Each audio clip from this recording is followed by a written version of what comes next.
हम लोग कक्षा 9 की गणित पढ़ रहे थे और अध्याय 2 के अंतर्गत प्रश्नावली 2.5 को हल कर रहे थे। इस वीडियो में हम इस प्रश्नावली का 15वां सवाल हल करेंगे। तो मैं आपको बता दूं कि इस सवाल में 2 पॉइंट दिए गए हैं, जिसमें से हमने पहले पॉइंट को लिया है। दोनों पॉइंटों को हम इसी वीडियो में हल करने वाले हैं, ठीक है ना। चलिए देखिएगा प्रश्न क्या है। नीचे दिए गए आयतों जिनमें उनके क्षेत्रफल दिए गए हैं में से प्रत्येक की लंबाई और चौड़ाई के लिए संभव व्यंजक दीजिए, ठीक है। हमें प्रश्न में, जैसे कि ये हमारा पहला पॉइंट है, पहले पॉइंट में हमें दिया गया है आयत का क्षेत्रफल, और आयत के क्षेत्रफल के लिए ये हमें व्यंजक दिया गया है, ठीक है। हमें निकालना है आयत की लंबाई और चौड़ाई के लिए व्यंजक निकालने हैं, ठीक है। यदि हम सिंपल भाषा में कहें तो हमें आयत के क्षेत्रफल के लिए व्यंजक दिया गया है और हमें आयत की लंबाई और चौड़ाई के लिए इस व्यंजक से व्यंजक निकालने हैं, ठीक है। लंबाई और चौड़ाई के लिए व्यंजक से निकालने हैं, ठीक है। चलिएगा देखिएगा किस प्रकार से निकालेंगे। तो यहाँ पर हम लिख देंगे क्षेत्रफल, क्षेत्रफल डबल डॉट के स्थान पर हम बराबर का चिन्ह लगा देंगे और इसे फिर हम ज्यों का त्यों लिख देंगे इस प्रकार से। अब हम लोग जो ये हमें व्यंजक दिया गया है इसके हम गुणनखंड करेंगे। गुणनखंड करने के लिए हम इस संख्या का गुणा आगे वाली संख्या में करते हैं। तो हम 12 का गुणा 25 में करेंगे। यहाँ पर देखिएगा 12 गुणा 25, और जब हम इसका गुणा करेंगे तो हमें मिलेगा 300। अब हम 300 के गुणनखंड करेंगे, या फिर कह लें कि हम इसे सरल करेंगे। तो इसे 2 से काटेंगे तो ये 150 बार में कटेगा, और पुनः 2 से काटेंगे तो ये 75 बार में कटेगा। अब ये 3 से कटेगा, 3 से काट 25 बार में कट जाएगा, और पुनः अब हम 5 से काट देंगे, ठीक है। अब 3 से नहीं कटेगा, 5 से काटेंगे तो 5 बार में कट जाएगा, एक बार और 5 से काट देंगे तो ये एक बार में कट जाएगा। अब हमें 300 को सरल करने में या फिर 300 के गुणनखंड करने में हमें कौन सी संख्या मिली है उसे हम यहाँ पर लिख लेंगे। ये संख्या हमें मिली है, ठीक है। अब देखिएगा हम इन संख्याओं को हम ऐसे व्यवस्थित करेंगे कि हमें माइनस का 35 मिल जाए, ठीक है ना। चलिएगा देखिए किस प्रकार से व्यवस्थित करेंगे। तो यदि हम 5 और 3 का गुणा कर दें तो हमारी संख्या बन जाती है 15, और यहाँ पर 2 का गुणा कर दें तो 4 बन जाती है, और 4 में फिर हम 5 का गुणा कर दें तो 20 बन जाती है, ठीक है। यहाँ 20 बन गया, यहाँ 15 बन गया। और यदि हम 20 और 15 को जोड़ दें, ठीक है, हमें माइनस के 35 चाहिए तो हम माइनस माइनस की संख्या ले लेंगे, माइनस का 20 माइनस का 15, और यदि क्योंकि ये एक सी चिन्ह की हैं तो ये जुड़ जाएंगे तो हमें माइनस का 35 मिल जाएगा, और यही हमें चाहिए था, ठीक है। तो चलिएगा फिर अब हम इतना करने के बाद में यहाँ पर आ जाते हैं, और यहाँ पर 25a² को ज्यों का त्यों लिख देंगे, और माइनस का 35a है। अब इसे हम किस प्रकार से लिख सकते हैं, माइनस का 20a और माइनस का 15a लिख सकते हैं, जब ही हमें माइनस का 35a मिल जाएगा, ठीक है। चलिएगा देखिएगा यहाँ पर हम माइनस का 20a और माइनस का 15a इस प्रकार से लिख सकते हैं, और प्लस का 12। अब हम आगे के 2 पदों में कॉमन देखेंगे क्या मिल रहा है। तो आगे के 2 पदों में हमें 5 5 दोनों में मिल जाएगा, क्योंकि 5 25 की पहाड़, मतलब कि 5 की पहाड़ी में 25 भी आता है और 20 भी आता है, और ए इसमें भी है इसमें भी है, तो हम 5 ए दोनों से कॉमन निकाल लेंगे। तो यहाँ पर बचेगा 5, क्योंकि हम 25 को 5 गुणा 5 लिख सकते हैं ना। तो एक 5 तो बाहर चला गया, और यहाँ पर ये स्क्वायर है, ये एक ए बाहर चला गया, एक ए बचा। अब माइनस है तो माइनस लगा दिए, यहाँ बचेगा 4, और यहाँ से ये चला गया, तो इस प्रकार से। अब यहाँ देखिएगा, यहाँ ए तो मिल नहीं रहा है, लेकिन यहाँ दोनों में 3 मिल जाएगा, क्योंकि इस 15 को हम 3 गुणा 5 लिख सकते हैं, इसे 3 गुणा 4। तो यहाँ से हम 3 कॉमन निकाल लेंगे, लेकिन माइनस का निकालेंगे क्योंकि ये वाली संख्या माइनस की है, ठीक है। या फिर कह लें हमें दोनों कोष्ठक एक जैसे बनाने पड़ते हैं, तो फिर हम माइनस का इसलिए निकाल रहे हैं, ठीक है। तो माइनस का 3 कॉमन निकाल लेंगे, तो यहाँ पर क्या बचेगा, यहाँ पर बचेगा हमारा 5 ए, ठीक है, क्योंकि ये तो हमने कॉमन नहीं निकाला। अब जो प्लस की संख्या है वो माइनस की हो जाएगी, ठीक है। और यहाँ पर 4 क्यों हो जाएगी माइनस की, क्योंकि हमने माइनस को कॉमन लिया हुआ है, ठीक है। अब देखिएगा अब हमें 2 पद पुनः दिख रहे हैं इस प्रकार से, ठीक है। इन दोनों पदों में क्या एक से दिख रहा है हमें, 5a-4 5a-4 दोनों में दिख रहा है, ये हम कॉमन निकाल लेंगे 5a-4 इस प्रकार से, ठीक है। तो यहाँ पर क्या बचेगा, जब ये कॉमन चला गया तो 5a बचेगा, और यहाँ पर माइनस का 3 बचेगा।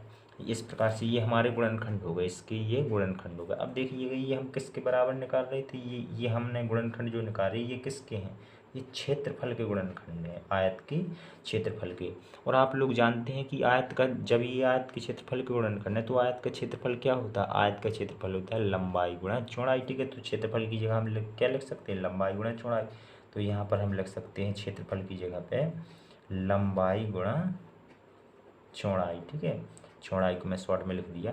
और अब हम ये लिख सकते हैं 5a-4 और 5a-3।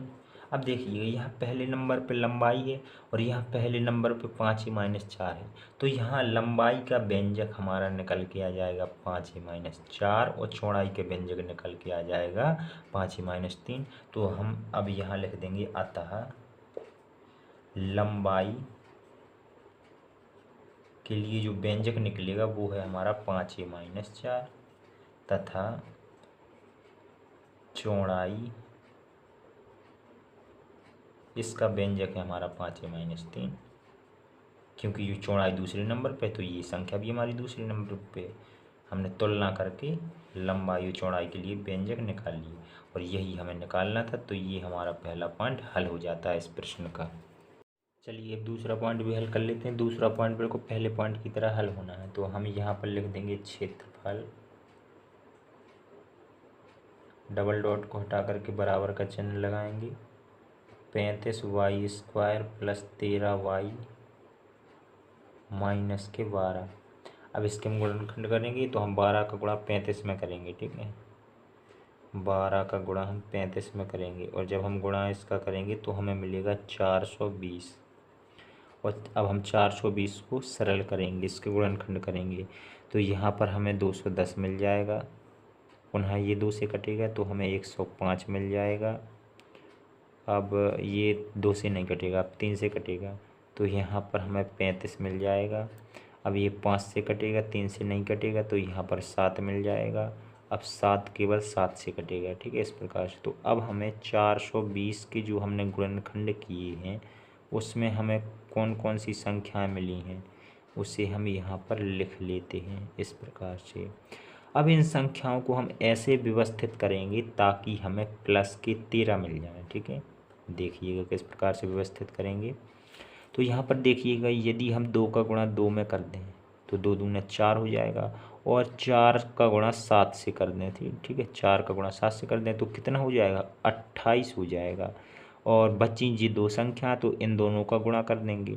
ठीक है, तो यहाँ पर 15 बन जाएगा।